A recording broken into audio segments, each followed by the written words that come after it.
جن کو جن کیوں کہتے ہیں؟ پوشیدہ مخلوقات میں سے ایک مخلوق جن ہے، جی اور جن کو جن کہنے کی وجہ یہی ہے کہ یہ جن ہے۔ جن کا من اگر کرنا تو جن کا من ہی چھپی ہوئی چیز ہے، پوشیدہ چیز۔ تو جن کو جن اسی لیے کہتے ہیں کہ یہ جن ہے، پوشیدہ مخلوق ہے۔ اللہ تعالیٰ جل جلالہ کی قدرت دیکھیں کہ اللہ کی زمین پر جتنے انسان ہیں نا، اس سے 9 گنا زیادہ جن ہے، 9 گنا زیادہ۔ لیکن پھر بھی اللہ تعالیٰ جل جلالہ نے اپنے بندوں کی کیسی حفاظت کا سامان رکھا ہوا ہے۔ ان میں شریر جنات بھی ہوں گے، ہمارا کچھ بھی نہیں بگاڑ سکتے۔ اللہ کی قدرت ہے نا، اللہ کی رحمت ہے۔ جس طرح پہلے فرشتوں کی بات ہو رہی تھی، تو اس میں نے ایک گزارش پیش کی کہ فرشتوں میں سے بعض فرشتے اس طرح کے ہیں کہ جن کی ذمہ داری ہی انسانوں کی حفاظت۔ جنات باوجود کوشش کے بھی ہمارا کچھ بھی نہیں بگاڑ سکتے، اس لیے کہ اللہ تعالیٰ جل جلالہ کی نورانی مخلوق ہماری حفاظت پر معمول ہے۔ الحمدللہ۔ وہ بھی پوشیدہ مخلوق ہے، یہ بھی پوشیدہ مخلوق ہے۔ وہ نوری مخلوق ہے، یہ ناری مخلوق ہے۔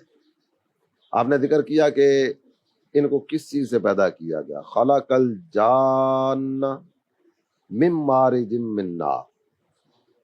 قرآن نے ذکر کر دیا ان کا کہ انہیں پیدا کیا گیا ہے آگ سے۔ جس وقت حضرت آدم علیہ السلام کو اللہ تعالیٰ جل جلالہ نے بنایا، سجدے کا حکم دیا گیا تو شیطان نے سجدہ نہیں کیا۔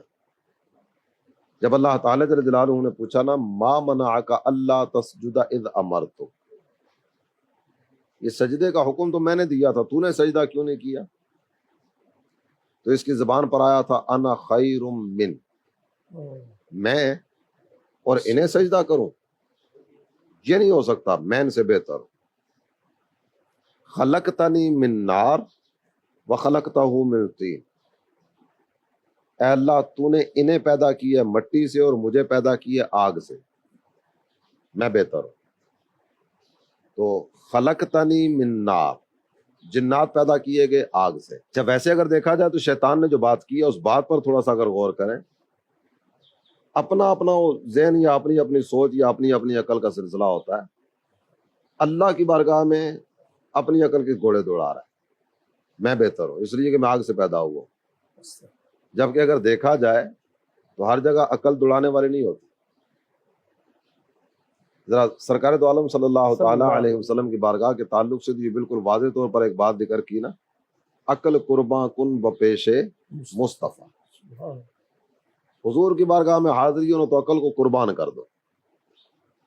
آقا آپ نے یہ بات فرما تو دی ہے، لیکن حضور یہ تو نہیں ہو سکتا نا، کوئی ایسی بات صحابہ نے نہیں کی، اس لیے کہ وہ عقل قربان کر کے آئے تھے۔ حضور نے جو کہہ دیا نا وہی حق ہے، وہی سچ ہے، انہوں نے فرما دیا، جو فرما دیا وہی ٹھیک ہے۔ تو ہر جگہ عقل دوڑانے والی نہیں ہوتی۔ آگ اور مٹی، ان دونوں کو اگر دیکھیں نا تو اس نے کہا تھا کہ میں آگ سے پیدا ہوا اس لیے آگ بہتر ہے۔ آگ میں تو زندگی ہے ہی نہیں ہے، مٹی پہ ساری زندگی قائم ہے۔ آگ میں جو چیز جلائیں وہ جل جاتی ہے، اور مٹی میں جو چیز رکھیں گے وہ محفوظ رہے گی۔ آگ بھڑکتی ہے، مٹی ڈالیں تو آگ بجھ جاتی ہے۔ تو آگ میں تو اتنی ہمت نہیں ہے کہ مٹی سے اپنے وجود کو بچا سکے۔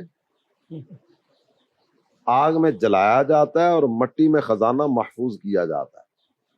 آج کے دور کے حساب سے دیکھ لیں، آج کے دور میں جتنی بھی نعمتیں ہمیں میسر ہیں نا، ان نعمتوں کا اگر جائزہ لیں، بہت بڑی بڑی نعمتیں ہمیں مٹی سے ملی ہوئی۔ پیٹرول کہاں سے نکل رہا ہے؟ ڈیزل کہاں سے نکل رہا ہے؟ سونا کہاں سے آ رہا ہے؟ گیس کہاں سے آ رہی ہے؟ یہ کتنی معدنیات ہیں جو زمین سے اللہ تعالیٰ جل جلالہ نے ہمیں دی۔ آگ سے یہ چیز آج دریافت ہو گئی۔ تو وہاں اس طرح کی خبریں نہیں ہیں، یہ خبریں مٹی کے حوالے سے۔ تو اللہ تعالیٰ جل جلالہ نے جنات کو آگ سے پیدا کی۔